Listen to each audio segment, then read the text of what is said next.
Ever wanted to do cool leather work with your Cricut? Hi, I'm Kay of CleverSomeday.com, and that's just what I'm going to show you in this video. Thanks for joining me. In addition to my blog and YouTube channel, I run a Facebook group for Cricut Engraving, and one of the most common questions I get is, can I engrave leather? Up to now, my answer has been something along the lines of sort of, a little bit, not very well, and or I'm working on it, since at least 2017. Finally, I'm happy to say the answer is yes. You can engrave leather beautifully with a Cricut Maker or an Explore. I'm going to broaden the phraseology a little bit because what I'm going to show you doesn't fit neatly into the engraving, embossing, or stamping categories of either the Cricut or the leatherworking vernacular.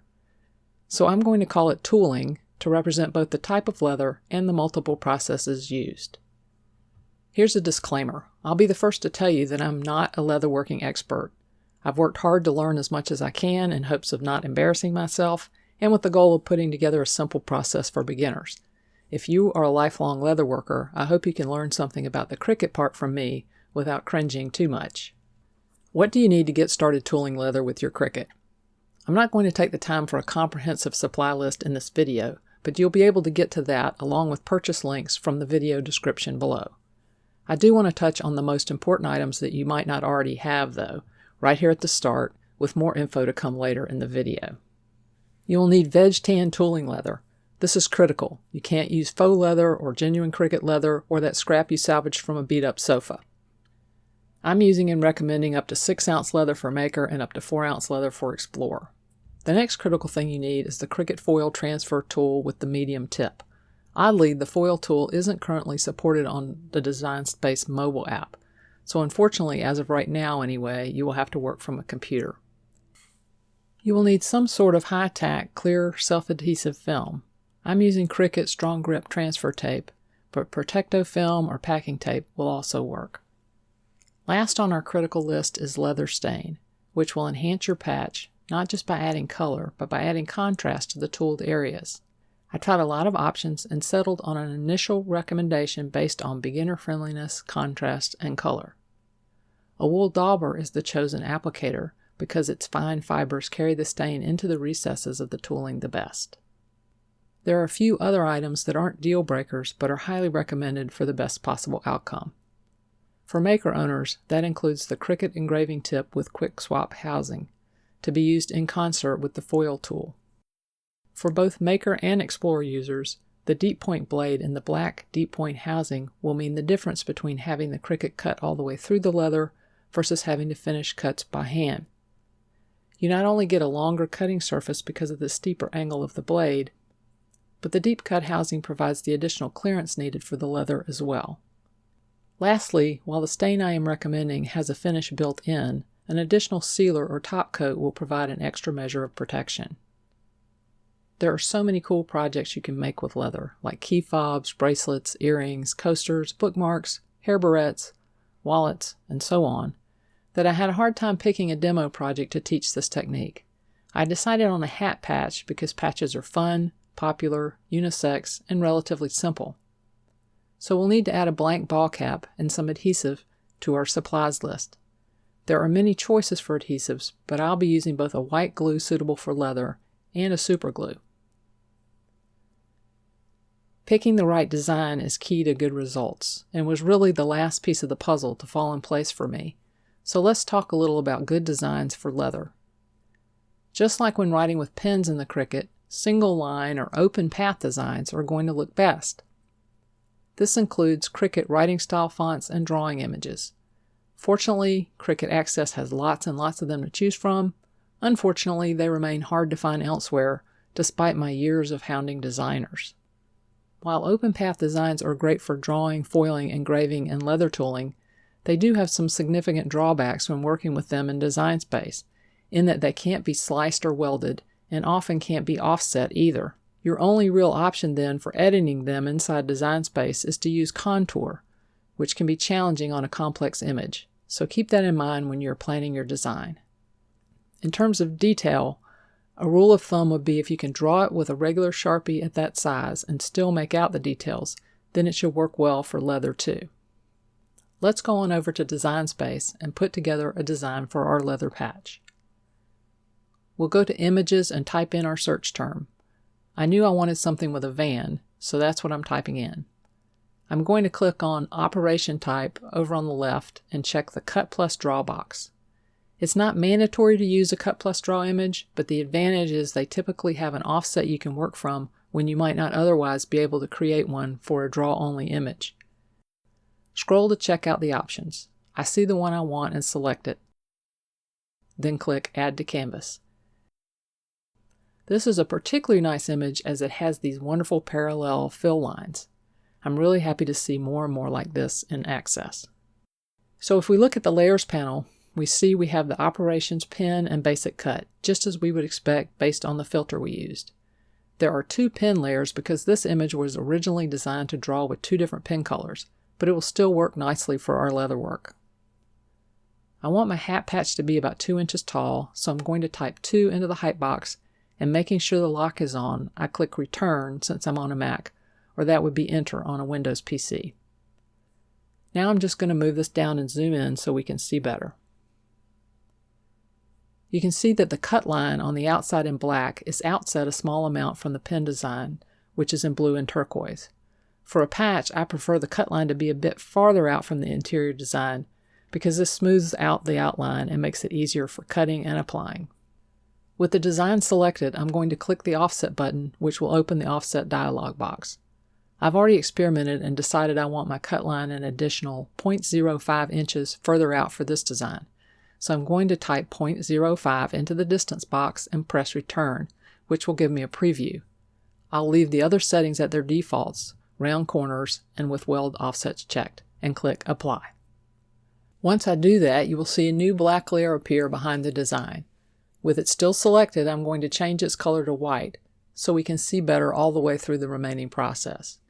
From the Layers panel, I'm going to go ahead and delete that original cut layer shown as solid light blue, so it doesn't trip me up later.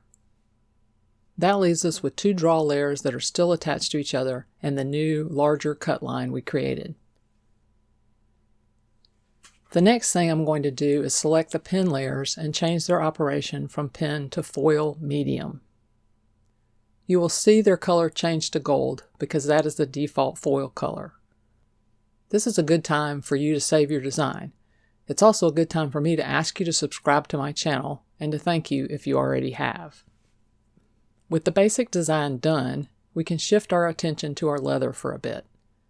If you haven't already, now is the time to decide what size leather you need. By using pieces sized for just 1 or 2 cuts at a time, it will be easier to wet the leather and you won't risk larger sheets in case something doesn't go as planned.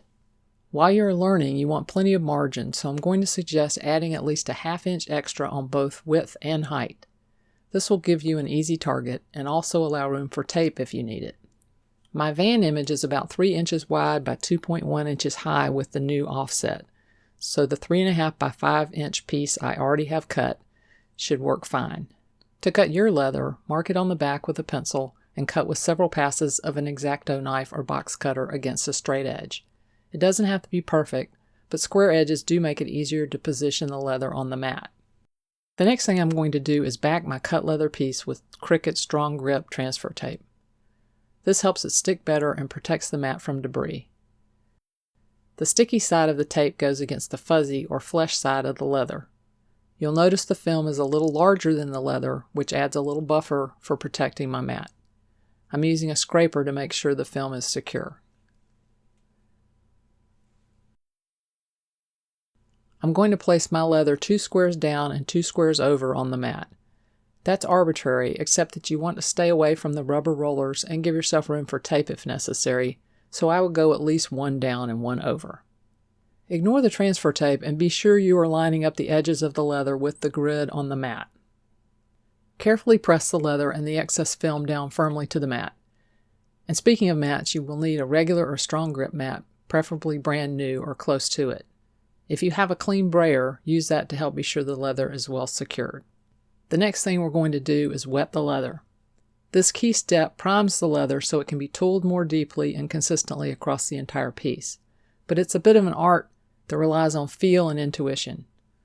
As such, everyone approaches it a little differently, and you kind of have to develop what works for you. I use a clean kitchen sponge, soak it in a small tub of clean water, and wring it out just enough so it doesn't drip onto the leather. Using even strokes and light to medium pressure, I go across the leather several times until it has all changed colors. And then maybe a couple more strokes for good measure. You'll be able to see that the leather absorbs water quickly. Damp but not soggy is the rule of thumb I learned from a classic Tandy video I will link up for you. Dab up any stray drops outside the leather with a paper towel so it doesn't seep underneath. We want to give this time to absorb and even out, so for this thickness of leather, I set a timer for 10 minutes. Let's finish up everything else we can do in Design Space so our file will be ready to go when our leather is. You will remember we finished the basic design, but it turns out that to tool and cut leather, we need some repetition beyond what the material settings will give us on their own. Since we can't dictate the number of passes on the foil tool setting directly, we're going to use the stacking trick to get the number of passes we need. And since I'm already in that mindset, I'm going to do the same thing for the cutting passes. Based on my testing, there needs to be 2 copies of the cut layer. So I'm going to select it by itself, right-click and select Duplicate. Then right-click on the new one and select Send to Back. I found 4 copies of the interior layers is optimal. If you recall, these are now set to foil. So I'm going to select them and click the Duplicate button 1, 2, 3 times. Now, optionally, for those of you who have a Maker and the engraving tool, make 1 more copy and set that one to engrave under the Operations pull-down. To quickly clean up this mess and put everything back where it belongs, I'm going to select all of it and choose Center from the Align menu. This is a good time to double-check the Layers panel to see that you have the right number of copies.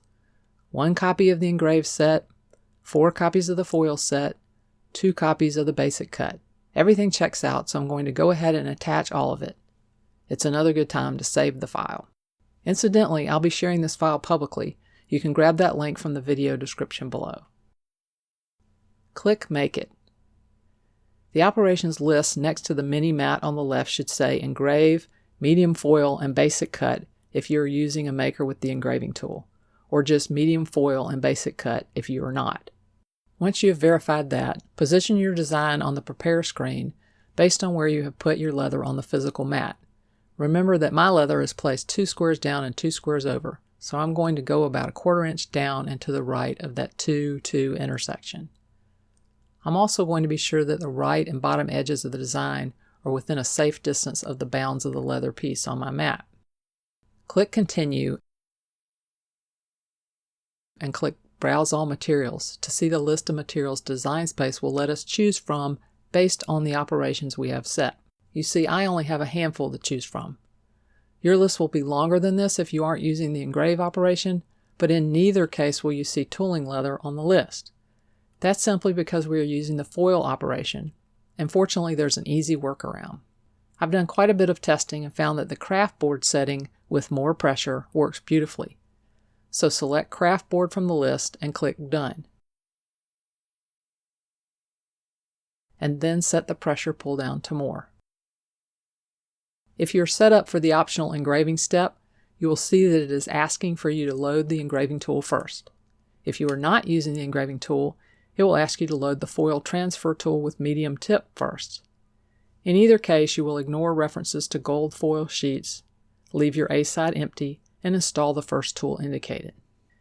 In the Coming Up list, you will see the fine point blade listed because that is the default for the craft board setting. If you have a deep point blade, leave the settings as is and simply insert it when prompted for the fine point blade, as this will double the number of passes to 4 and give you a clean cut through on 4 to 6 ounce leather.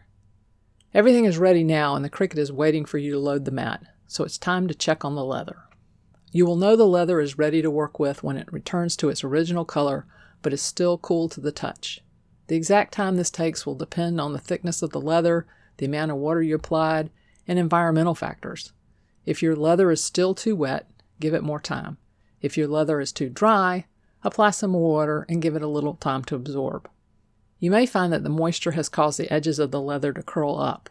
If so, or if you just want extra security, tape the edges with painter's tape, staying clear of the design area. Before you load the mat into the Cricut, make sure that your star wheels are clear of the path the leather will travel and slide them out of the way if necessary. Double check that the position of the leather on your mat matches the mini mat image on the left. Double check that you have the material set to craft board with more pressure and that you have the correct tool loaded. Click the Load Mat button.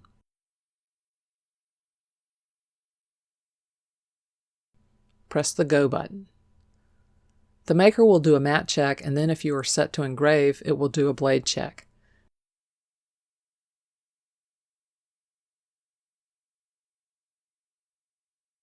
Then begin engraving your entire design on the leather once.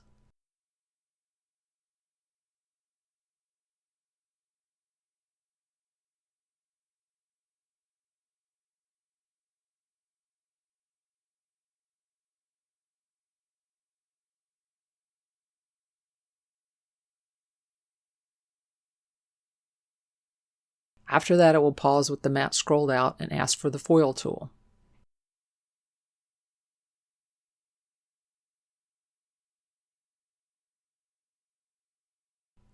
Install it,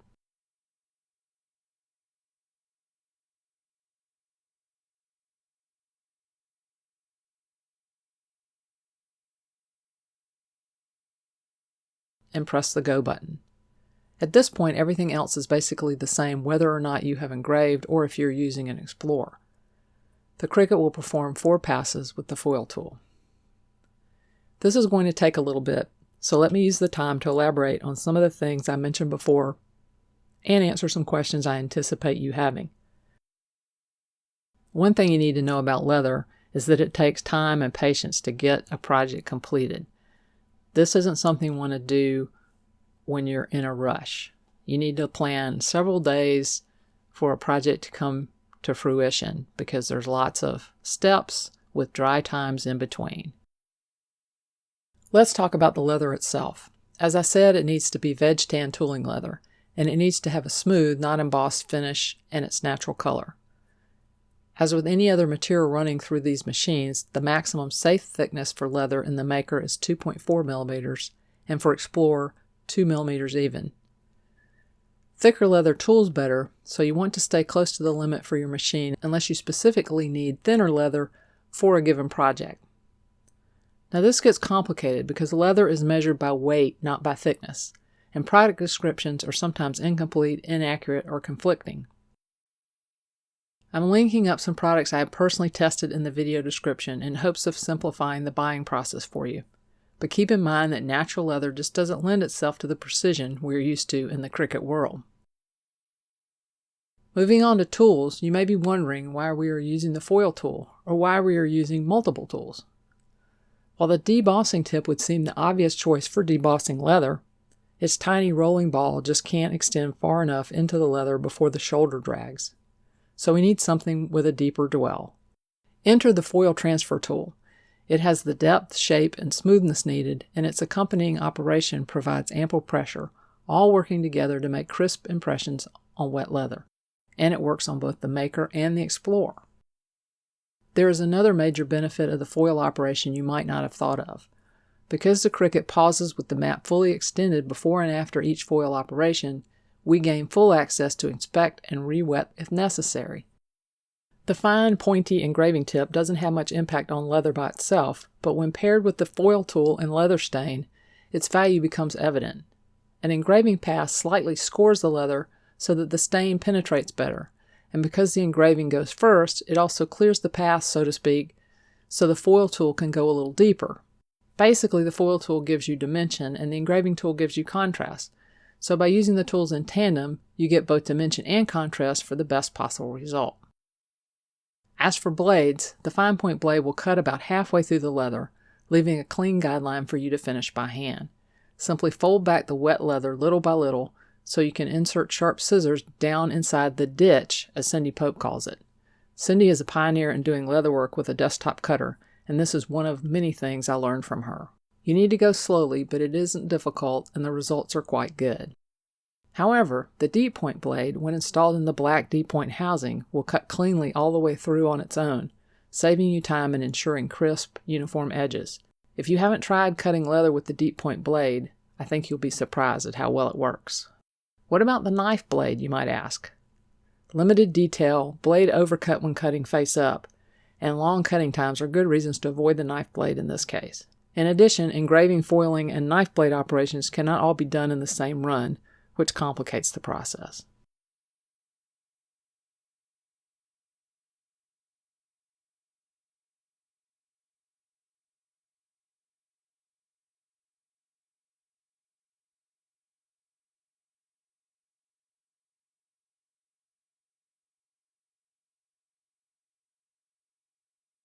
When the foiling passes are finished, you'll be prompted for the blade. Install the deep point blade if you have one, or the fine point blade if you do not, and press Go to continue.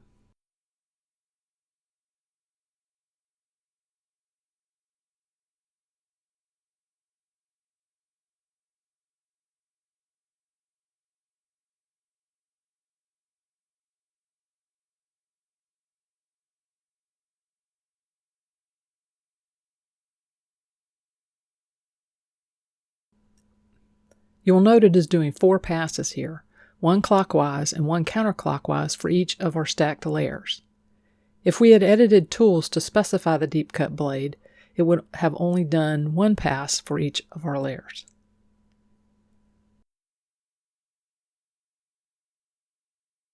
One interesting thing I noticed when cutting leather is that you can hear the blade cutting with a distinct raspy sound, which changes back to normal when it is cut through. When the cutting is complete, unload the mat. You can remove the patch now, taking care not to stretch it, or wait until it dries a bit first so it is less stretchy. If the plastic film cut through and comes up with the leather, go ahead and remove it. The patch will need to dry completely before you stain it. Give it at least 4 hours, or overnight if you can. Any scraggly bits of leather fuzz around the edges can be cleaned up with sharp scissors. You will need to work quickly once you start applying your stain, so be sure to prepare and organize your workspace before you start. Cover the area with plastic, then several layers of paper. Set your stain, a wool dauber, paper towels, and a pair of gloves out. Fold the paper towel in half several times to form a flat pad. Toothpicks and cotton swabs are a good idea to have close by too. Make sure you have good lighting and room to maneuver. You may even want to practice on a scrap piece of leather to be sure everything is in order. When you're ready to stain your patch, first gently bend it back and forth to open up the grooves. Lay the leather flat on the work surface, grain side up. Put on the gloves to protect accidental dyeing of your own hands. Apply the stain liberally to the leather with a wool dauber. Work quickly in a circular motion, paying special attention to press the stain down into the tooled areas, but also to apply an even coat across the untooled areas.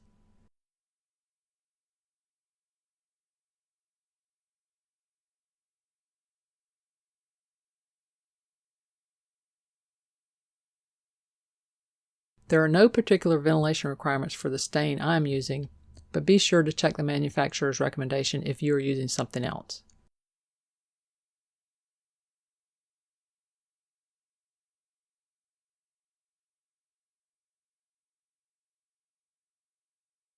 Immediately wipe off the excess with a paper towel pad. The idea here is to wipe across the top surface of the leather rather than pressing down, so we leave as much stain down in the impressions as possible.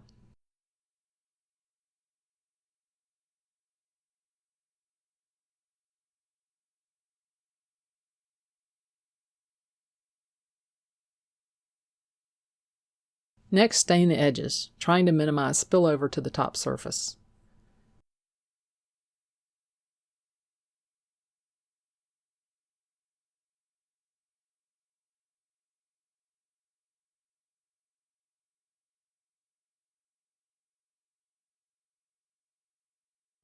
Carefully inspect the tooled areas for spots where the stain did not penetrate and press more stain into those areas. A toothpick may be handy for this touch-up. Wipe away the excess again and repeat as necessary. I'm not sure which is more magical, seeing the Cricut tool the leather or seeing the stain transform the tooling.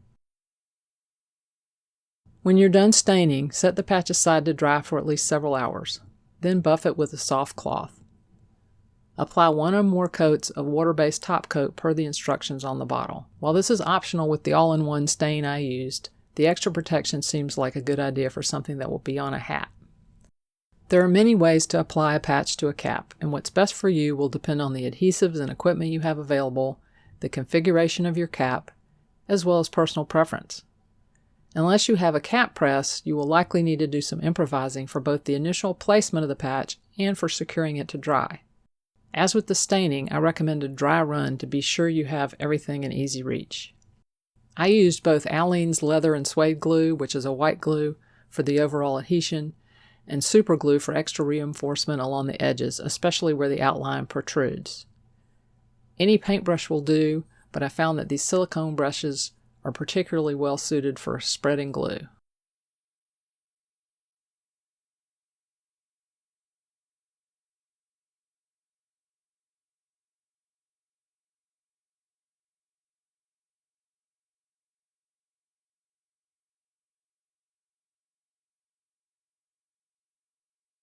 As for my improvising, I used my own bended right knee as a hat form when placing the glued patch on the cap initially. Thankfully for you, that was off camera.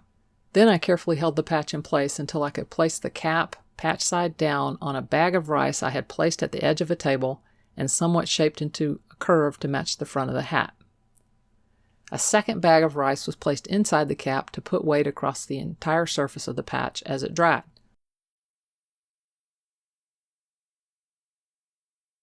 Turns out my rice vise worked quite nicely.